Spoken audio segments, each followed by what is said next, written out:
পণ্য কুহর এদিক দিয়ে আসবে, আসার পরে এই যে জায়গাটা দেখছো এখানে একটা পর্দার মতো থাকে, কি থাকে?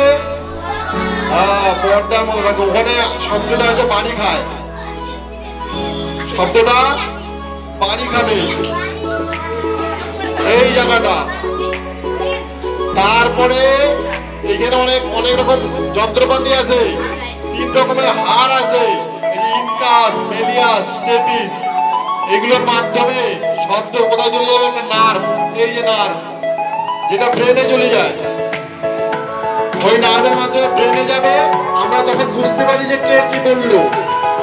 প্রথমে তো বুঝবো না, প্রথমে শুধু শব্দটা কানে যায়, যাওয়ার পরে যখন এই স্নায়ুর মাধ্যমে আমাদের ব্রেনে যাবে, মাথায় যাবে, তখন আমরা বুঝতে পারি যে কে কি বললো, কোন কথার কি অর্থ। তার আগে আমরা বুঝতে পারবো না, শুধু